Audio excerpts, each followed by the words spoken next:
Mėlyjei, praėjusioje laidoje, jūs prisimenate, mes su gydytoja Dalia šnekėjome apie vaikiškas nosytes, bepiga vaikučiams pasakyti, ar įsivaliai nosytę, ją išvalyti, bet reikia pasirūpinti ir savo nosimi. Taigi šnekame apie nosies gleivinės problemas suaugusiems.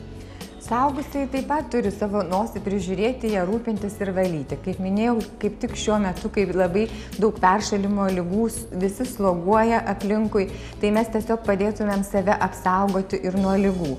Su Fiziomeru jūros vandeniu geriausias būtų naudoti hipertoninis tirpalas. Tai yra natūralus vanduo, tik tai pagal naują technologiją natrio chlorido, tai yra druskos kiekis šitam vandenyje yra sumažintas iki 22 gramų litre. Bet kitų mikroelementų, kurių yra virš 80 šitam jūros vandenyje, visi yra išlikę tiek pat, kiek yra natūraliame jūros vandenyje. Ir tie natūralūs mikroelementai ir druska užtikrina mums gerą gleivių evakuaciją, antiuždegiminį poveikį, padeda išvalyti gleives. Mes žinome, kad mūsų nosis jis yra tarsi filtras.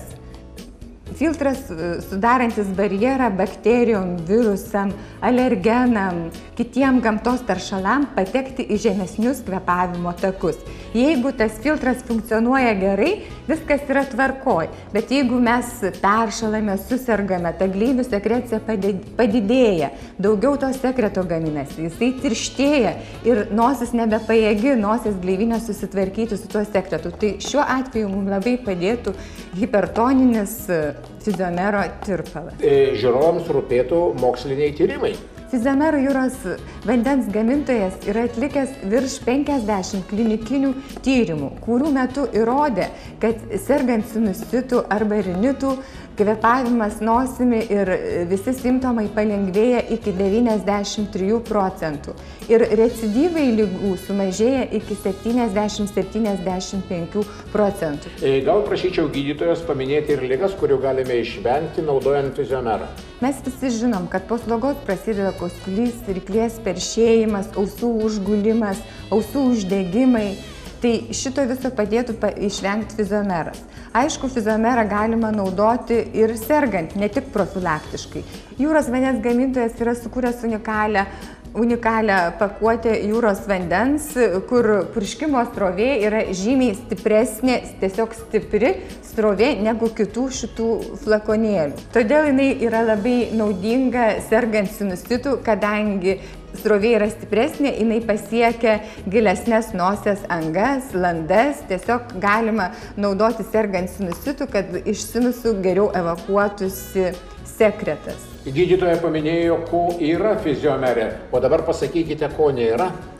Fiziomere nėra jokių konservantų, jis yra natūralus produktas. Taip pat nėra dujų, nes mes žinom, kad visi aerozoliai jie turi dujų, dėl to nedirgina nosies gleivinę, nesukelia kažkokio tai papildomo diskomforto, nemalonaus jausmo, nedirgina skonio receptorių. O šitas vanduo, saugus, nes jis neturi jokių papildomų komponentų, kurie galėtų sukelti alergiją, todėl gali būti naudojamas ilgai ir saugiai. Gydytoja, jūs vis parodote didesnės pakuotės, bet štai matau vieną mažą. Mes galim rinktis, kokia mums labiau patinka ir kokios reikia. Su stipresnė srovė, su švelnesnė srovė. Namie mes galim turėti didesnę pakuotę, o jeigu prireikia nešiotis rankinėje arba kišenėje mažą kišeninę pakuotę. Ačiū gydytojai Daliai, o sveikatos linkiu mūsų nosytėms ir nosims.